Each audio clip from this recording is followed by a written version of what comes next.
Hi, my name is Charlie, and this is an art lesson. Today I'm going to be going over a step-by-step drawing, and we will be drawing a person, starting off with simple shapes, and then adding details to make a character.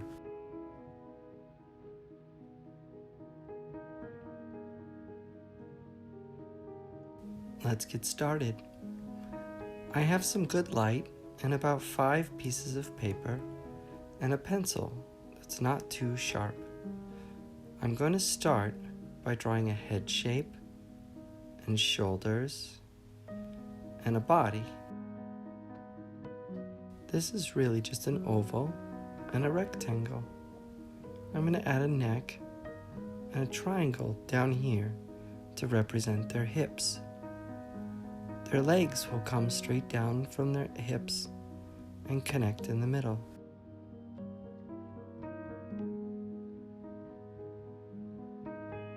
These simple shapes might look funny at first, but you'll start to see the shape of a person form.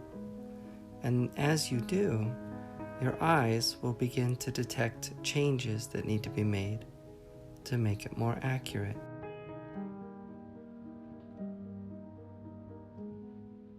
And then I use my eraser to erase the inside lines.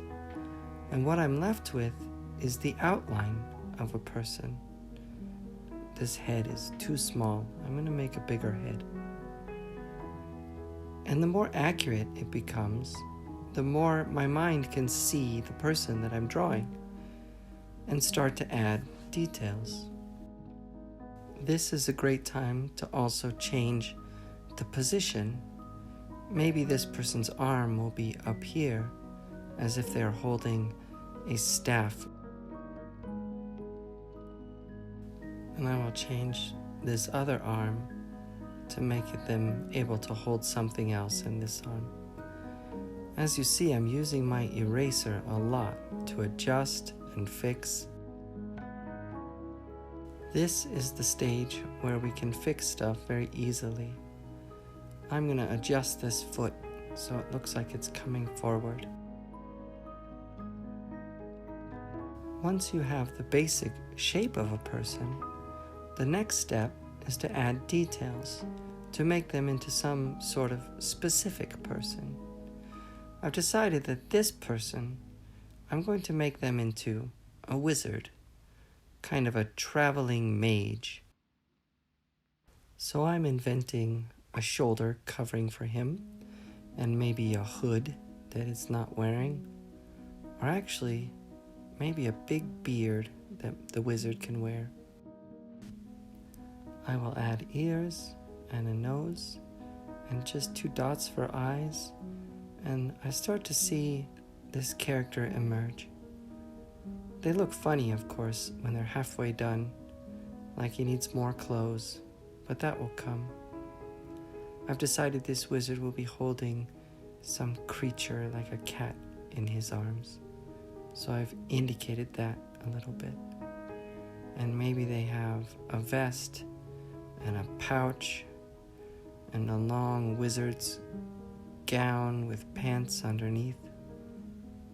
And again, I use my eraser to erase the inside lines so that what I'm left with is a costume that I've invented. Maybe he has some pockets full of herbs and leaves, and maybe instead of a bag, this wizard will have something like a sword to defend himself in his travels.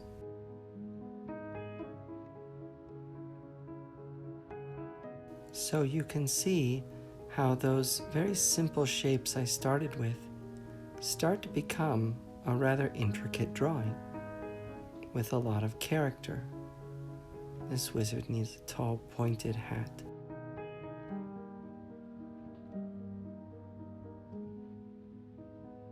As I'm working, my mind comes up with other ideas, like perhaps a more decorative staff, maybe with a powerful crystal in the top. And these ideas spawn new ideas. and that's a very nice way to draw. Let's try that again. Now, of course, bodies come in all different shapes, and a great way to develop an interesting character is to try some different body shapes. This one is very wide-shouldered and not very tall. You can see that I'm using my eraser and my pencil to adjust and fix it so it looks right. Now, I have to admit, I had to think long and hard about what type of person this would be. And in the end, I thought they should be a very strong and broad-shouldered adventurer with a big beard and maybe a fur cloak over their shoulders. Possibly a bag, maybe some armor on their arms. And as I go, I'm just inventing the way it might look. I like armor because it can come in almost any shape. I don't know what kind of pants this person might have, so I'm going to give him an armored skirt of some type, and this will protect him, and he will still be able to move a lot. Now, as I'm drawing, I don't really know which way I'm going to go with this drawing, but I start to get more and different ideas as I go.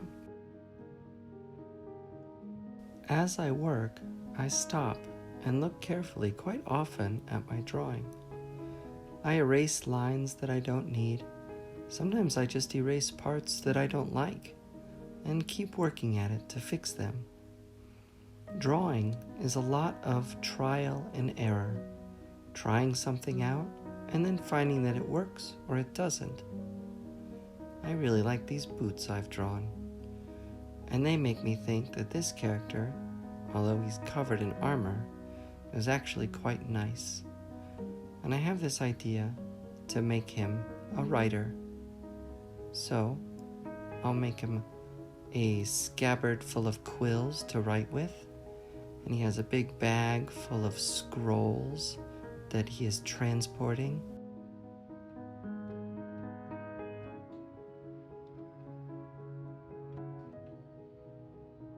So if this character has quills and parchment to write on, I suppose he'll also need a big bottle of ink to write with. He's going to wear this over his shoulder here.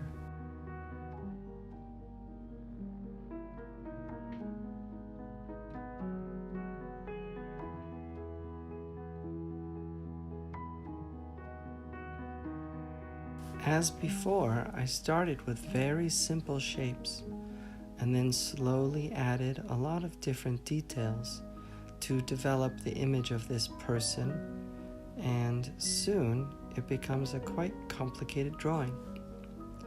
I could work on this a lot longer and fix it with texture and value, but let's just stick with that for now. You can try this at home.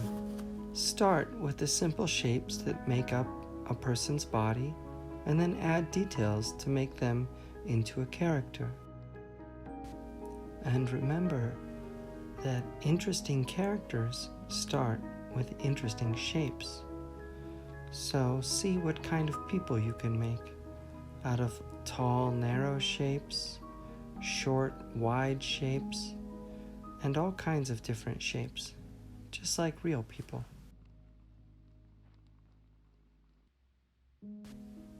Of course, it's very important to draw very lightly at these early stages, because most of these preliminary lines will be erased in your final drawing. This person has very broad and wide shoulders. Maybe I'll try a shape over here of someone with very wide hips and see what kind of character they turn into. The key to improving your drawing skills is really to practice, and I hope you don't feel like drawings are too important that you can't make 3 or 4 or 6 or 12 of them. because it really might take that many until you're satisfied. Well,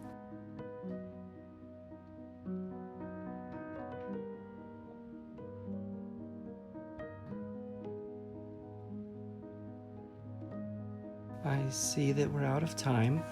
I hope that you can practice this at home. Draw some interesting characters with interesting details.